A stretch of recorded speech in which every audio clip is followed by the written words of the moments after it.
8h35 un lundi matin et je scotche devant un concert d'Avril Lavigne au Brésil en 2014. On est d'accord qu'il est temps que je fasse quelque chose. Bienvenue à tous dans ce point du lundi matin, lundi 27 septembre les amis. J'espère que vous allez bien. J'espère que vous allez même très très bien. On a beaucoup de choses à voir cette semaine. Il s'est passé énormément de trucs. Je crois que j'ai attrapé un peu froid. J'ai la gorge enrouée, comme on dit. J'ai un chat dans la gorge. En parlant de chat, il y a le mien qui gratte à la porte. C'est possible qu'il vienne casser les couilles.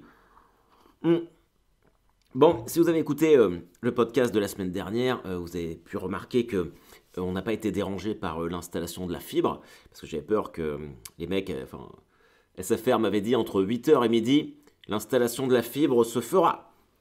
C'est sûr cette fois-ci, c'est sûr. Et moi je dis, vous êtes certain, ça va être la troisième fois, et les deux premières fois vous n'avez pas réussi. Non, c'est sûr, monsieur Barbet, c'est sûr. Bon déjà, entre 8h et midi, le mec est arrivé à 12h45. Et bon, il n'y a pas vraiment de suspense si je vous dis qu'ils n'ont toujours pas réussi. Voilà. Donc ils m'ont fait perdre une journée où j'ai pas pu bouger. Bon, ça va parce que le lundi j'ai toujours plein de trucs à faire. Mais voilà, de 8h à midi 45, j'ai attendu. D'ailleurs, tous les mecs qui viennent, ils sont cool. Hein. J'ai pas de problème avec ça. Ils font ce qu'ils peuvent, mais là, le gars, pour lui faire gagner du temps, je lui ai dit, vous savez, vous avez déjà 2 collègues qui sont passés, ils n'ont pas réussi. Parce que, avec plein de guillemets, je cite, il n'y aurait pas de continuité entre mon domicile et le point de branchement. Le gars, il fait, je vais regarder, il a fait exactement ce que tous les autres ont fait, pour finalement, au bout de 2h30, me dire, non, ça marche pas. Non, c'est pas vrai, ça marche pas. Oh putain, je suis surpris. Qu'est-ce que tu veux que je te dise? En plus, bon, alors le mec, il était tout seul.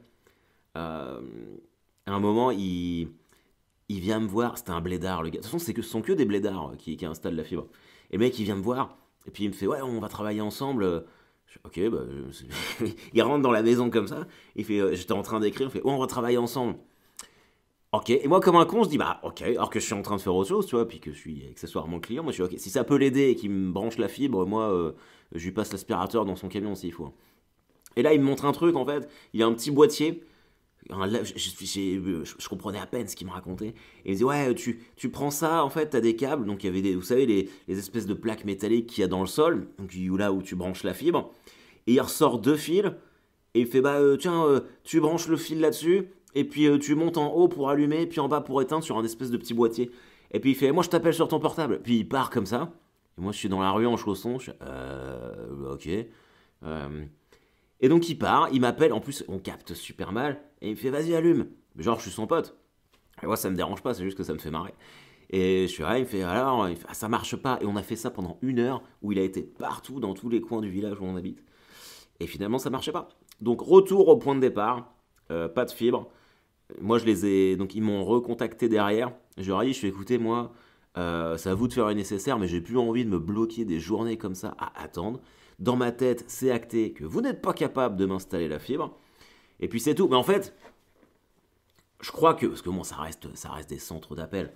Et moi, les centres d'appel, j'ai bossé 4 ans en centre d'appel, à Webhelp, près de Caen.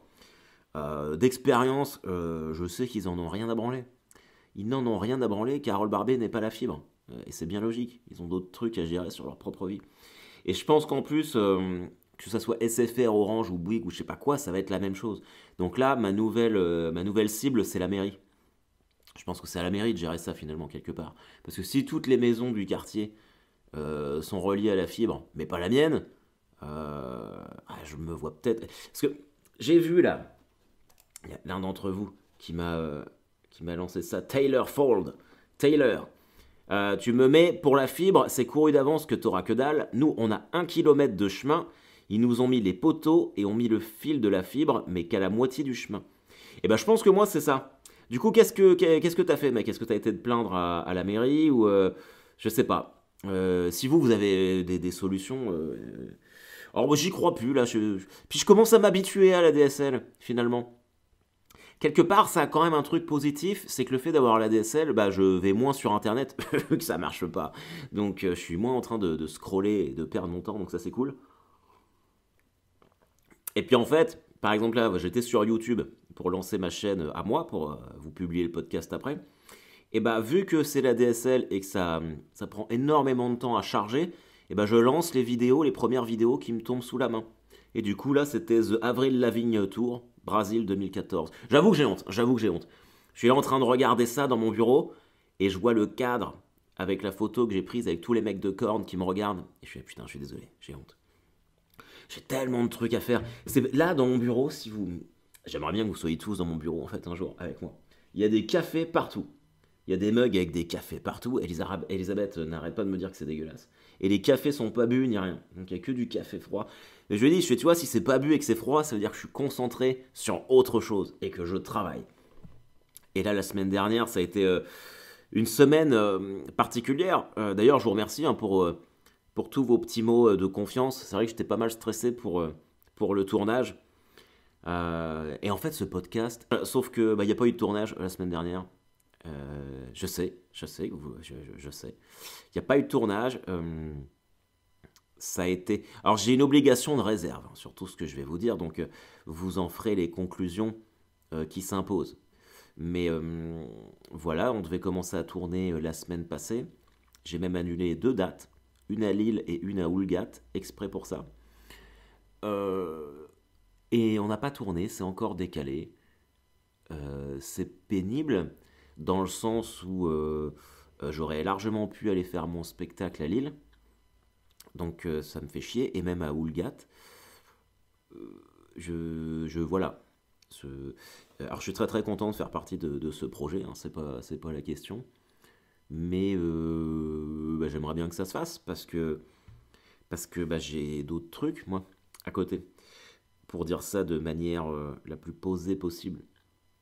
Donc là, du coup, je devais pas être là cette semaine. J'ai quand même fait mes entraînements de foot, ce qui était très cool. Mais au final, j'aurais quand même préféré aller travailler sur un projet. Parce qu'en fait, quelque part, le fait de décaler ça dans le temps constamment, moi, ça me permet pas de solder ce projet-là et d'avancer sur autre chose finalement. Et quand on en parle avec mon agent, on se dit bon bah voilà, il y a ça, donc c'est décalé et on s'est déjà engagé là-dessus, ce qui veut dire que potentiellement il y a des projets qui tombent et tu fais bah celui-là on l'a toujours pas fait, enfin, et on n'a pas de visibilité donc voilà, je vous laisse en tirer les conclusions bien appropriées. Mais du coup, finalement, j'ai commenté Stade Malherbe Dijon mardi, et alors je sais pas si vous avez suivi ce match, mais c'était n'importe quoi. C'est parti en couille. Mais même moi j'étais en train de péter les plombs. De toute façon, on va y revenir, mais ça a été la semaine où j'ai un peu pété les plombs. Je sais pas s'il y a une tension à l'intérieur de moi qui devait sortir, mais cette semaine ça a été très bizarre.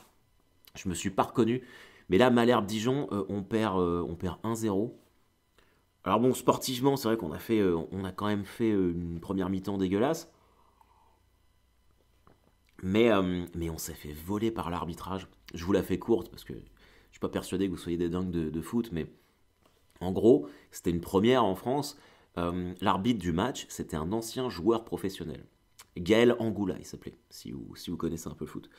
Et ce mec-là, qui est un Havrais, donc on connaît l'antagonisme entre Caen et Le Havre, mais bon, quand t'es arbitre professionnel, j'ose pas imaginer que ça puisse rentrer en ligne de compte. Mais quand même, ça fait un truc en plus. Et ce mec-là, quand il était joueur pro, il jouait à Angers. Et il s'est fait écarter à l'époque par Olivier Piqueux et Stéphane Moulin, qui étaient respectivement le directeur sportif d'Angers et l'entraîneur d'Angers. Sauf que ces deux personnes maintenant sont respectivement le président du Stade Malherbe et l'entraîneur du Stade Malherbe. Donc ça fait quelque part un peu beaucoup. Moi je sais que je suis pas parfait, j'ai quand même du mal parfois à séparer certains trucs et je marche à l'affect. Et je me dis, si ce gars-là, il a une dent contre ces mecs-là, en plus il est du Havre, donc entre le Havre et puis le Stade Malherbe, ça s'entend pas. Bon voilà, mais en général ça se passe toujours très bien. Mais là il y a eu des erreurs, mais de fou. Il y a 3 pénaltys pas sifflés pour Malherbe, 2 buts valables complètement refusés, 3 cartons rouges, et tu perds 1-0. Et c'était tellement n'importe quoi que la commission a annulé tous les cartons. Après on fait bon bah non, finalement personne n'est suspendu. Mais bon au final t'as quand même perdu 1-0 parce qu'on s'est fait voler le match. Et à la fin, là, on égalise. En plus, à 10 contre 11, on égalise. Si vous voulez, le mec, faut aller voir le résumé sur internet, tellement ça part en couille à la fin. Il y a un des gars de chez nous qui marque, et le ballon est rentré d'au moins 1 mètre dans le but. Un demi-mètre, allez, voilà. Et le gardien en face, en fait, il a un réflexe de la sortir, si vous voulez. Le mec, il frappe, du coup, il fait un arrêt, mais la balle, elle est rentrée. Moi, de là où je suis en tribune de presse, donc à hauteur du rond central, je la vois rentrer. Et l'arbitre de touche qui est collé au but, le mec, il voit rien. Et ça, c'est quand même très bizarre. Ça, c'est quand même très, très, très bizarre. Du coup, c'est parti en couille. Il y a le président de Malherbe qui est rentré sur le terrain, qui a commencé à gueuler de partout. Oh là là, je vous ai dit, j'adore les conflits, j'adore ces moments de tension. Et en plus, pour couronner le tout, pour épicer cette histoire-là, l'entraîneur de Dijon actuel, c'est Patrice Garande, l'ancien entraîneur de Caen qui s'est fait virer comme une merde. Donc pour lui, c'était vraiment un comeback. Oh, c'était incroyable. C'était incroyable. Et c'était mardi, je me t'ai dit, bon, quand Dijon, je vais pas me faire la conférence de presse parce que j'en ai un peu rien à péter. Et là, je fais, non, faut que j'y aille parce que ça va pas manquer de sel. Et c'était incroyable, cette couleur, cette froideur. Les mecs de l'entraîneur de Malherbe est arrivé genre une demi-heure après, parce qu'il fallait que tout le monde se calme, ça gueulait de partout, ça sifflait. Et même moi, alors que je commentais le match, même moi, l'arbitre, il passe juste en dessous de moi. Parce que ma position, elle est vraiment tribune des journalistes dans l'axe du rond central. Et le couloir entre les joueurs et puis qui mène les joueurs au vestiaire et puis ah putain j'ai du mal entre le vestiaire et puis la pelouse, ça passe juste en dessous de moi. Et je vois ce connard d'arbitre passer et j'avais envie de lui balancer ma gourde Rick et Morty, tu vois. Mais bon, je l'ai pas fait, mais c'est là où tu te dis mais ce moment de tension, et il y a quand même un devoir d'exemplarité parce que le fait que les dirigeants aient pété les plombs comme ça, bah quelque part ça encourage un peu les gens à faire n'importe quoi. Et comme en ce moment on parle beaucoup des débordements de supporters, il faut que chacun soit un peu raisonnable. Et même moi j'ai été pris dans le truc, ah enculé. Je l'ai pas dit, hein, enfin dans ma tête, de toute façon j'étais en train de commenter le truc. Tu commentes le match, tu commences à dire enculé l'arbitre, ça la fout mal. Mais, euh, mais ouais, l'effet de masse, c'est compliqué. Et bah, à Caen, tous les supporters, comportement exemplaire. Bon, ils se sont fait un peu plaisir avec l'arbitre enculé, quoi. Mais bon, ça c'est de bonne aloi. Ça fait toujours plaisir. Ça fait toujours plaisir. Et cette tension-là, je l'ai eue toute la semaine. Euh, alors, je sais pas si c'est la fatigue accumulée, euh, le fait d'être du tournage repoussé, qu'il y ait des dates qui soient annulées pour rien, l'histoire de la fibre. Enfin, j'avais une tension un peu globale. Et hier, je jouais en vétéran contre mon ancien club. Et je suis pas fier de moi. J'ai vraiment été un connard, je pense. J'ai pas donné. J'ai passé. Alors que d'habitude, je fais pas ça, mais j'ai passé mon temps à gueuler. J'ai fait un milliard de fautes. Ouais, j'aime pas donner cette image-là. Je sais pas. Alors voilà, hein, évidemment, tu vois, la semaine dernière c'était le manque de confiance, là c'est la nervosité et tout. On sent qu'on est dans le money time. Je me suis fixé de gros objectifs là, donc peut-être que je me mets un peu trop la pression. Va peut-être falloir que je me refasse des séances de méditation avec Cédric Michel. Namasté, ici Cédric Michel. On a gagné 3-0, mais j'ai eu des opportunités. Alors j'ai fait un match, j'ai fait mon match, mais j'ai pas marqué. C'est vrai que j'aurais aimé marquer, donc je pense que je me suis mis la pression tout seul. Mais ouais, non, je suis rentré chez moi, j'étais pas fier de moi, j'ai vraiment eu une attitude de connard qui joue en vétéran, quoi. Pas cool. Après, c'est pareil, enfin, samedi soir, j'ai fait une soirée, j'ai joué pour une soirée privée près de Rouen, et j'ai commencé l'heure à 23 h. Et ça a dû se terminer à minuit et demi, parce que j'ai fait le spectacle. Voilà, les gens ils étaient gentils, du coup j'ai fait un peu d'animation, on a pris le temps de prendre quelques photos et tout. Et après, j'allais rejoindre le directeur et la directrice du théâtre à l'Ouest à Rouen, dans un restaurant à Rouen, sachant que la fête c'était à Saint-Martin-du-Vivier. Et je m'étais dit, ouais, faut pas que je me couche tard, parce que demain, je dois repartir de bonne heure, à 9h15, je devais être sur le terrain. Et en fait, on fêtait l'anniversaire de Anthony Cavana. Et moi, je l'avais pas revu depuis 6 ans. Tu vois. Et donc, on a été dans un restaurant, et il prenait 52 piges. 52 piges, Anthony Cavana. 52 piges. Et le mec, c'est un vampire. J'ai dit, je suis putain, on a comparé les deux photos, je les ai mises sur Instagram, les deux photos qu'on a prises ensemble en 2015. Et puis là, ce week-end, bon, lui, il a un peu faté, mais et le mec, ça n'a pas bougé. Il ne bouge pas physiquement. Un mec adorable.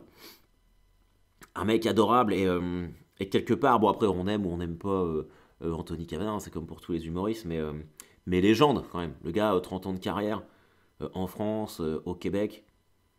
Et puis ouais, on s'est vraiment marré. Et ce petit bâtard, vers 2h30, il a payé ses tournées de rhum arrangé.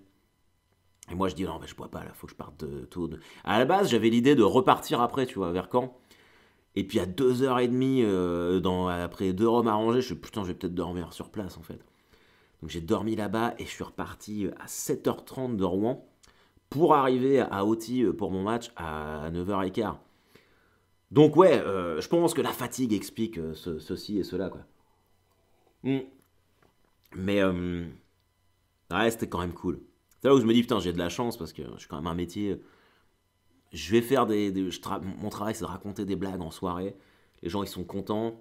Et après, je vais dîner, je fais l'anniversaire d'Anthony Cavana. Enfin, ça n'a pas de sens. Et 3 heures après, je suis sur un terrain de vétérans à me prendre la tête parce qu'on m'a sifflé hors jeu. Euh, Ouais, il y a peut-être une balance émotionnelle à trouver là-dedans. Il y a peut-être une balance émotionnelle à trouver sur ce qui vaut le coup de se prendre la tête ou pas. Euh, je crois que j'avais juste envie de bien faire. Mais bon, c'est comme ça. C'est comme ça. En tout cas, les amis, ce soir, on joue à Toulouse. Toulouse, Stade Malherbe.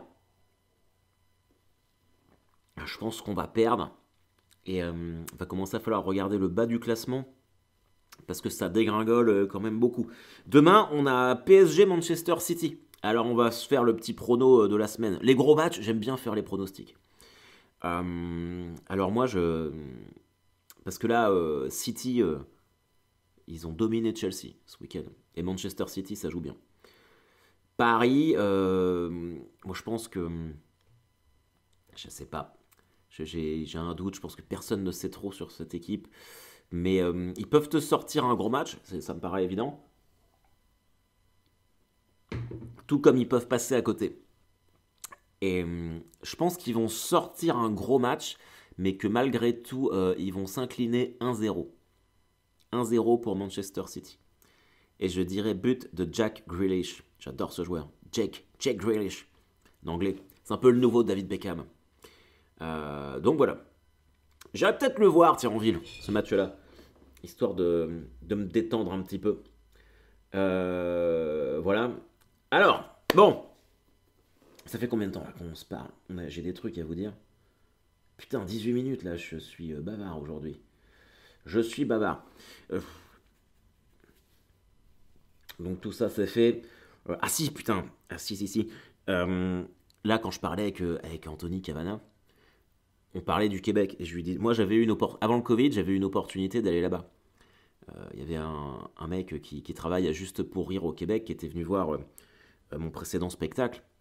Et il avait adoré. Il m'a dit, ouais, il faudrait que tu viennes au Québec et tout. Et puis bon, après, Covid, 1 an et demi, il faut relancer la machine et tout. Et là, j'ai vu que en novembre, les États-Unis rouvraient leurs frontières. Donc il faudrait que je regarde, mais a priori, le Québec, ça doit. Oui, ceci dit, oui, c'est complètement con parce que si Cavana il est revenu, c'est que c'est ouvert. Mais je pense, je vais vraiment m'atteler à ça là cette semaine, partir là-bas une semaine, là. Genre en mars ou en avril, et essayer de caler une date, et à minimum faire des plateaux, des open mic. Alors il n'y en a pas autant qu'à Paris, ça va être plus compliqué, mais pour commencer à me faire connaître là-bas. Et je sais qu'en Suisse et en Belgique, à chaque fois ça s'est bien passé. Euh, donc ouais, j'ai vraiment. Bon après on va pas se mentir, en plus ça me ferait une semaine, une semaine de vacances tout seul, mais ouais j'ai envie de développer ça et de vivre un truc nouveau là. Donc je vais préparer ça. Il y a Axel qui m'a demandé où en était l'histoire du ressort pour mon Master Vac sur la voiture. Alors je trouve que c'est une très bonne idée, mais encore une fois, moi Déjà, mettre du liquide de refroidissement dans ma voiture, c'est une mission. Du coup, installer un ressort derrière mon frein, je t'avoue que je ne me sens pas de le faire. Et en plus, je vois pas quel ressort faudrait que j'achète. Mais j'ai un gars qui me fait des trucs sur ma voiture comme ça. Donc je vais lui en parler. Mais ça peut être très cool. Mais je trouve que ton idée est fantastique. Donc si ça peut me permettre euh, d'éviter d'avoir des gens qui m'arrêtent toutes les 3 secondes parce que mon feu de frein reste allumé, ça pourrait être cool. En attendant que je trouve la pièce qui me manque. Voilà. Bon, les infos de la semaine. Alors, je vous préviens, on va faire un quiz. On va faire un quiz, mais on va pas se faire niquer. Parce que, étant donné que je n'ai pas la fibre, je suis passé à un truc beaucoup plus rudimentaire. J'ai trouvé.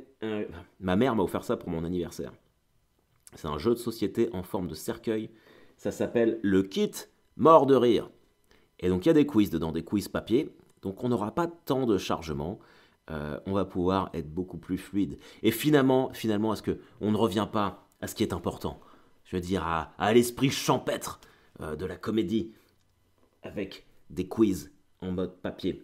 Cette semaine, je serai mercredi, théâtre de la Tour Eiffel à Paris, mais c'est un événement privé, donc vous ne pourrez pas y être. Mais là, vendredi et samedi, je fais mon grand retour près de Clisson, les amis. Je joue à Saint-Philbert-de-Bouenne vendredi dans le cadre du festival L'Air d'Henria. Et je joue à l'Entrepote le samedi, qui est un bar cave à bière à Montaigu. Où là, ça va tester de la nouvelle blague. Là. Moi, j'adore ces endroits-là. Et il est très probable que je ramène de la beubare. Donc, et puis, ouais, faut m'aider là. Il faut que vous veniez.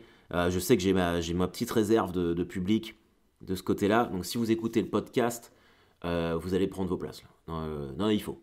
Il faut, vous venez. En plus, là, ça fait longtemps que j'ai pas joué chez vous. Donc, en plus, c'est le Kilt maintenant. Kilt, nouveau spectacle. Vous allez vous éclater. Donc, vendredi, je veux une salle complète. Hein. Il est hors de question que j'arrive et que, alors que je suis là tout le temps, que j'ai fait le trail des 3 provinces il y a 15 jours, là, que j'ai sué 100 EO pour vous. Donc, vous venez me remplir ma putain de salle, c'est clair? Sinon, je reviens plus jamais. Hein. Et je boycotte le Hellfest. Bon, personne n'y croit quand je dis ça. Ah non, il faut venir. Hein. Faut venir. Parce que sinon, après, des humoristes comme moi, ça va disparaître. Et vous allez vous retrouver avec Gad Elmaleh. On dirait, putain, il n'y a plus que des spectacles de merde à 50 € de Gad Elmaleh qui volent des blagues à tout le monde. Bah ouais, mon pote. Bah oui, parce que tu auras fait disparaître les petits humoristes de talent. Parce que tu ne seras pas venu les soutenir. C'est ça que t'as envie? Tu veux manger du Han Roumanoff toute ta vie? T'as envie d'écouter des blagues d'Elysée Moon? C'est ça? Tu veux un best-of de Muriel Robin en tournée? Ou tu veux du métal? Ou tu veux de l'humour qui change? De l'humour que personne d'autre ne fait? Est-ce que tu veux voir une barbe incroyable avec un kilt? Du stand-up metal comédie? Unique en son genre! Putain, je l'ai bien vendu là. Je devrais peut-être faire une vidéo avec ce pitch là. Je trouve que c'est pas mal. Ok les amis. Je regarde si je vous ai tout dit. Ouais. Oh, j'avais prévu de parler de ça, mais... Là, je regardais les infos là ce matin. Il y a Zemmour qui a fait un... Vous avez regardé le débat Mélenchon-Zemmour? Je l'ai pas encore regardé. Je vais essayer de regarder ça ce midi. Peut-être que si je lance la vidéo tout de suite, avec mon ADSL, je pourrais la regarder ce soir. En temps de chargement. Non, mais je l'ai pas regardé, mais j'ai un mec qui m'en a parlé ce week-end et qui m'a dit que pour lui, a priori, Zemmour aurait plutôt pris l'avantage et que Mélenchon était un peu perdu. Et le gars, je me rappelle, il me fait oui, par contre, il fait tu vois que les mecs, ils ont de la culture. Je dis bah, bien sûr qu'ils ont de la culture. Enfin, il n'y a pas de teubé dans la politique, à part peut-être Dupont-Aignan, tu vois. À part peut-être Dupont-Aignan, ça c'est. Mais je veux dire, évidemment qu'ils sont très intelligents ces gens-là. Même Marine Le Pen, c'est pas une débile, tu vois. C'est pas une débile. Évidemment que Zemmour, il a une culture de fou. Évidemment que Mélenchon aussi. Alors moi, franchement, vous faites ce que vous voulez. Je vous l'ai dit, hein, moi je suis devenu vraiment apolitique maintenant. Mais moi je trouve ça intéressant en fait d'avoir deux mecs qui sont dans les extrêmes comme ça, confronter leurs idées. Je trouve, c'est ça, hein, mine de rien, la démocratie, c'est de la confrontation d'idées. Je ne comprends pas qu'on puisse refuser un débat. Enfin, je sais que Zemmour, il voulait débattre avec Marine Le Pen. Et elle veut pas. Bon, elle a peur de se faire éclater. Et d'ailleurs, ça serait probablement le cas. Je pense qu'elle se ferait vraiment méchamment défoncer. Mais Mais ça, je ne comprends pas, en fait. Je ne comprends pas comment on peut vouloir faire de la politique et prétendre diriger une grande démocratie comme celle qui est la France, même si elle a perdu un petit peu de sa splendeur, mais et ne pas accepter de débattre avec tout le monde, quoi. Je pense que c'est la peur. Je me rappelle que Le Pen perd, personne ne voulait débattre avec lui parce que c'était un ouf, c'était un vrai dingue. Euh, Tu pouvais pas le tuer, enfin c'était. Mais bon, quelque part, voilà, nous en tant qu'électeurs, on a besoin de se projeter aussi. Je sais pas, mais en fait, c'est là où ce qui est bien, c'est que au moins avec Zemmour, on n'a plus de Covid. C'est terminé dans les infos. Maintenant, c'est que Zemmour, vite fait l'histoire des sous-marins, et puis les supporters de foot dans les stades. Mais Zemmour, ça n'arrête pas. Moi, je comprends pas Zemmour. Je comprends pas l'idée en fait. Parce que bon, clairement, tu vas pas être élu président, tu vois, même si admettons, tu te présentes et que tu fais 10 à 11%, ce qui serait, oui, ce qui serait énorme. Mais non, en fait, je pense qu'il faut relativiser. Je veux dire, il y a tellement personne. Je veux dire, à part moi, pour moi, Macron, il va être réélu tranquille. Il n'y a personne en face. Il n'y a personne en face. Donc, ce qui explique que Zemmour soit à 10%. Et je pense que quelque part, c'est un peu triste parce que ça veut dire qu'il n'y a pas de femmes ou d'hommes politiques qui tiennent un peu la route dans ce pays. Tu vois, t'as un mec qui arrive qui est. Le mec, il est sur CNews. Enfin, il est quasiment à 11%. Bah, ça en dit long quand même sur l'état de la politique en France, quoi. Après. Alors, le truc, c'est qu'il y en a qui disent oui, Trump, il était également à 11% et quelques dans les sondages 6 mois avant les élections et il a quand même gagné. Oui, c'est vrai. C'est vrai. Mais en même temps, Trump, il représentait les républicains.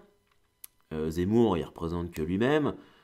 Et puis aux États-Unis, c'est quand même un pays que moi je connais bien, t'as quand même beaucoup moins de candidats. Ça se joue entre deux personnes, globalement, même si t'as des petits candidats annexes. Mais en général, t'as un choix, c'est démocrate, républicain. Là, en France, bah, t'as les socialistes, t'as LR, Macron, ça se trouve le Modem, même si je pense pas, t'as les écolos, Dupont-Aignan, Mélenchon, enfin, t'as plein de voix qui. C'est quand même. L'offre est extrêmement large, donc il y a quand même très peu de chances. Franchement, si Zemmour va au deuxième tour, je rase ma barbe. Non, non, je retire ce que j'ai dit. Je retire ce que j'ai dit. Non, non, je la garde. Je vais pas raser ma barbe pour Zemmour. Mais, je sais pas, tiens, je regarderai le débat et puis on en parlera la semaine prochaine. Ok, on se fait un quiz. Alors, c'est parti. Du coup, il y a plusieurs petits livres, mais j'en ai choisi un exprès pour vous. On va pas tous les faire, hein. On va se faire ça en dimanche, d'accord? C'est le petit quiz ultime sur les morts les plus célèbres. C'est cool. Et alors là, il y a un jeu de mots. Il y a un jeu de mots sur le petit carnet. Comme les morts célèbres sont des pontes, le carnet s'appelle les pontes funèbres. Voilà, je vous laisse apprécier ce petit calembour. Alors, on y va, vous êtes prêts? Je masque les réponses hein, pour vous donner. J'aurais dû faire une vidéo avec ça. Je vais bientôt refaire une vidéo, tiens. Un petit point du lundi matin en vidéo live. Ok. De quelle manière? Alors, il y a la question, il y a 3 possibilités, et en dessous, à l'envers, il y a la réponse. Mais je masque, et vous pouvez me faire confiance volontairement, avec mon pouce, la réponse. De quelle manière Cléopâtre décida-t-elle de mettre fin à ses jours en l'an 30 de notre ère? A. En se faisant piquer par un aspic. B. En se jetant du haut de la pyramide de Gizeh. C. En se poignardant. Alors les amis, comment Cléopâtre... Alors, je ne vais pas vous mentir, je ne suis pas Éric Zemmour. J'ignorais que Cléopâtre avait mis fin à ses jours. Et je ne sais pas ce qu'est un aspic. Donc voilà. Alors, elle a mis fin à ses jours. Réponse... Ah, bah en se faisant piquer par un aspic. Écoutez, ne soyons pas complètement débiles. Si vous savez ce qu'est un aspic, grand bien vous fasse. On va regarder tout de suite sur internet ce que c'est. Pour les gens comme moi qui sont teubés. Aspic. J'ai pas prévu de lancer internet. Ah. Et un aspic est un plat froid comprenant divers ingrédients. Viande, volaille, poisson... Non, on est d'accord qu'elle s'est pas fait piquer par un plat. Non, c'est un serpent. Une sorte de vipère, un aspic. Voilà. Mais c'est également un petit plat, genre en mode verrine. Ça a l'air très bon d'ailleurs.